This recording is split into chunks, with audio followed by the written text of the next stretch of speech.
I'm Charlotte. I'm a printmaker from Bristol.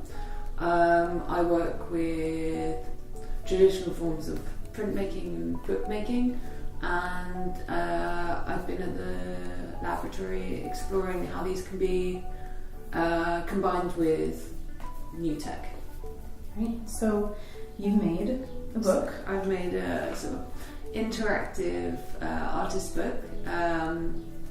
I've spent a lot of time here actually exploring thermochromic inks, and these are inks that change at different temperatures.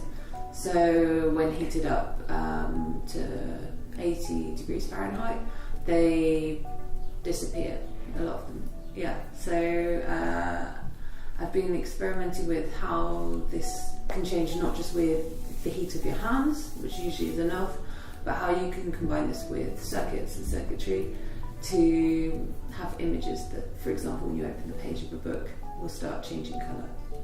Yeah.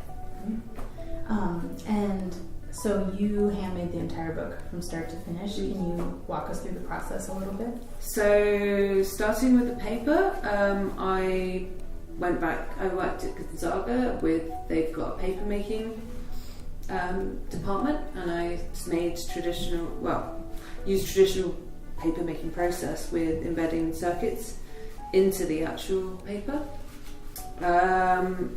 And these were different resistances, so when they put a current of, current passes across it, they heat up.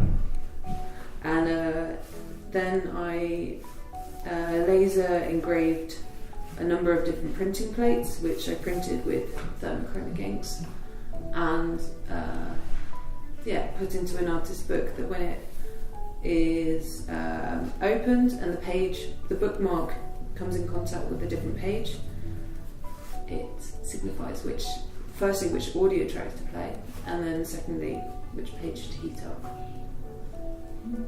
And what did you learn in this process?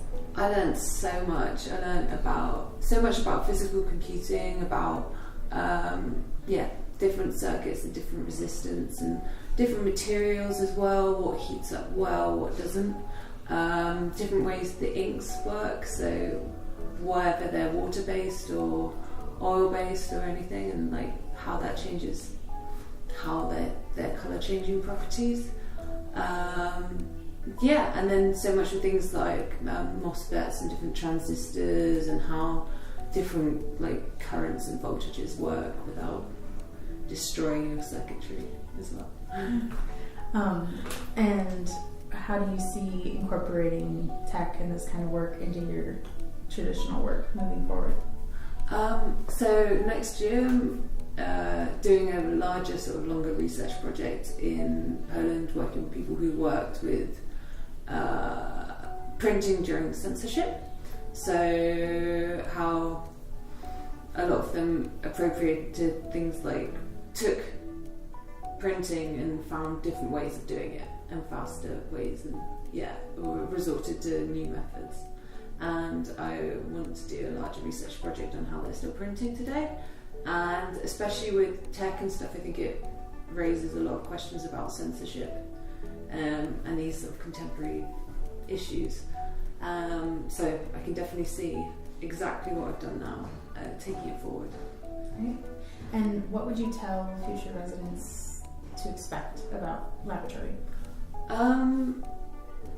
I'd say it's a opportunity to like really explore new ideas in a place that's kind of like safe and gives you that chance.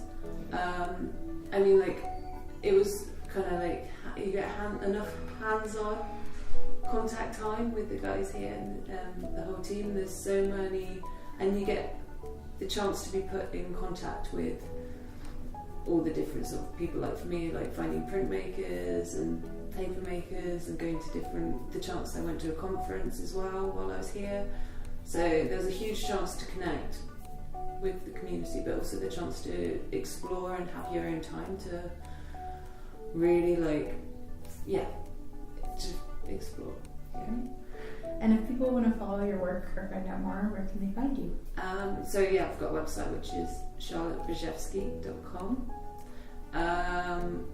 which is linked through the laboratory website. Yeah. Perfect.